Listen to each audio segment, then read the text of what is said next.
You ever meet someone who just gets you a little too quickly? Like you've barely said anything. Just a few words, maybe a small laugh, maybe a shrug, and somehow they're already responding to things you didn't even say out loud. And it's subtle at first, easy to ignore until they point something out about you, and it lands a little too accurately. Not in a creepy way, not exactly, just enough to make you pause, because now you're wondering, did I show that? Or did they just see it? And the strange part is you don't feel exposed in a loud, obvious way. It's quieter than that. It feels like being gently understood before you are ready to be, so you start adjusting, choosing your words more carefully, thinking twice before reacting, but they're still one step ahead. And now there's this weird tension sitting in the conversation, because a part of you is impressed and another part of you is asking something you can't quite put into words. How do they know? It usually doesn't happen in big moments. No dramatic reveal, no obvious slip.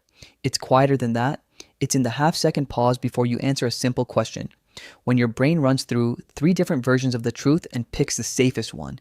It's in the way your voice softens just slightly when you say, "I'm fine," like you're hoping no one looks too closely at it.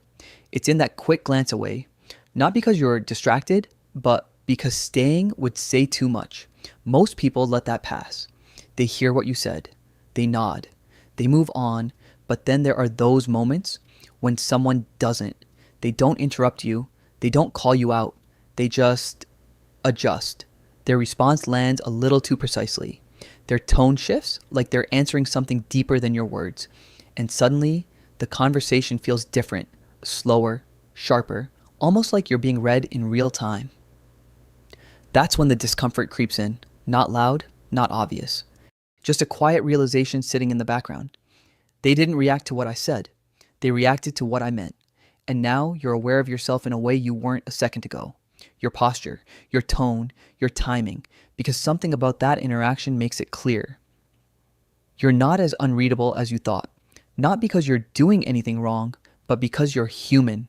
And humans don't just communicate with words. We leak in the space between sentences, in the way we hesitate, in the emotions we try to compress but can't fully hide. Most people never notice that layer, but some people live there, and when they do, they're not just listening to you anymore. They're seeing something you haven't said yet, and the unsettling part, they're usually right. The easiest way to explain it is to call it a gift. You've probably done that yourself.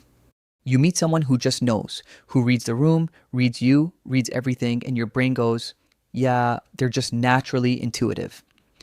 End of story, because that explanation is comfortable. It keeps things simple. It keeps things distant. If it's a gift, then it's rare. And if it's rare, then you don't have to question it. You don't have to wonder how it works. You don't have to wonder if it could be happening to you right now. But that story starts to crack the moment you notice something strange. It's not just you they understand. It's everyone.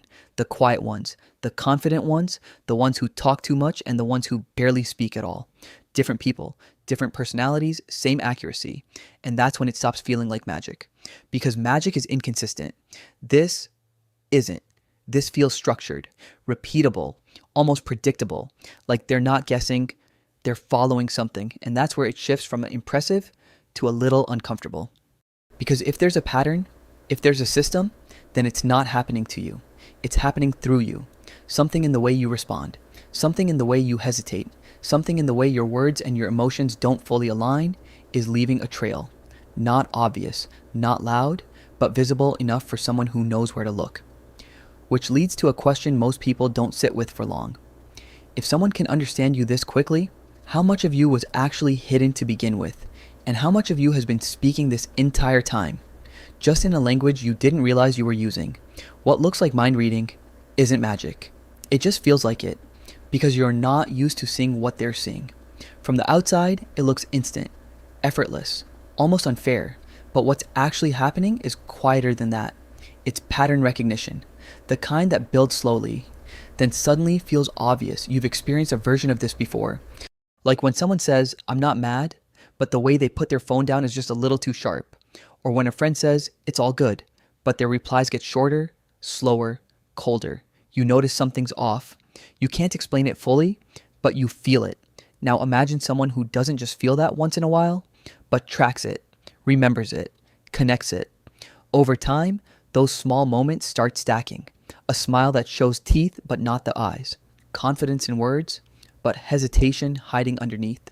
Energy that feels slightly out of sync with the situation. On their own, these things are nothing. Easy to ignore, easy to miss. But together, they tell a story. And once you've seen that story enough times, it stops being subtle. It becomes familiar. So when you pause for half a second too long, when your tone doesn't match your words, when your energy shifts just slightly, they don't have to think about it. They've seen it before, not you specifically, but this version of you, this pattern. And here's what most people don't realize. It's not about watching harder. It's about catching what everyone else filters out. The contradictions you smooth over, the emotions you almost hide, the signals that get buried under conversation speed. To most people, that's just background noise. But to them, that's the message. And once you start seeing people through patterns instead of words, they stop feeling unpredictable. They start feeling readable, which leads to something even more interesting.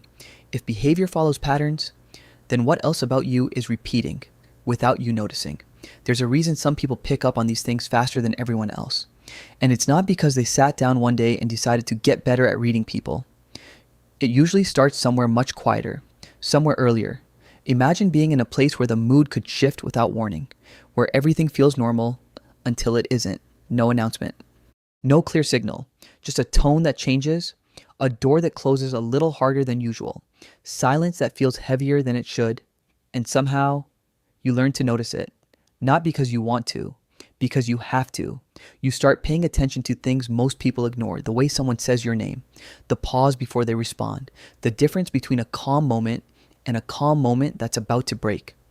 At first, it's survival.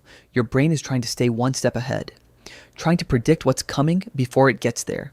So it starts scanning, constantly, looking for patterns, connecting small details, filling in gaps before they become problems. And over time, something shifts. You stop thinking about it. It just happens. You walk into a room and feel the tension before anyone says a word. You hear a sentence and catch what's hidden underneath it. You notice the emotion before it fully shows up. Even when life becomes normal, even when the environment changes, that system doesn't turn off. It stays with you. So now, in everyday conversations, while everyone else is just listening, you're reading. Between the lines, behind the words, across the patterns, and when someone looks at you and says, "How did you know that?" You almost don't have an answer. Because to you, it didn't feel like guessing. It felt obvious, like you were just seeing what was already there. Which raises a quiet question most people don't think about. If this ability comes from paying attention for so long, what else have you been picking up without even realizing it? Once you really see this, something shifts quietly because it stops feeling like certain people have some rare, unfair advantage and starts feeling like most people are just not looking, not at others, at themselves. The small signals you send without thinking, the patterns you repeat without noticing, the emotions that slip through, right in the middle of you trying to keep everything controlled. You've probably felt this before. A conversation that just flows, no tension, no overthinking. You say something, they get it. They respond, you feel understood. And then there are the other moments where you suddenly feel watched, not in a creepy way, just precise. Like the other person is tracking something beneath your words. And without realizing it, you start adjusting. Your tone becomes more careful. Your response is more calculated. You're not just speaking anymore, you're editing in real time because now it feels like there's a gap between what you want to show and what's actually showing up. And that gap is where the discomfort lives. Not because you're being exposed, but because you're being seen accurately. And that's a strange feeling because most people are okay being seen as long as it matches the version they've prepared. The polished one, the controlled one. But when someone reads you instantly, there's no time for that. No time to filter, no time to adjust the tone, fix the expression, smooth out the edges. Just a brief moment where you show up as you are, unedited. And maybe that's the part that lingers. Because the people who seem like they can read minds aren't doing anything extraordinary. They're just noticing the version of you that appears in the split second before you try to become someone else. You'll probably notice something after this video. Not in others first, but in yourself. The pauses, the tone, the moments where what you say doesn't match what you feel. And once you see it, you can't unsee it because this was never about reading minds. It's about awareness.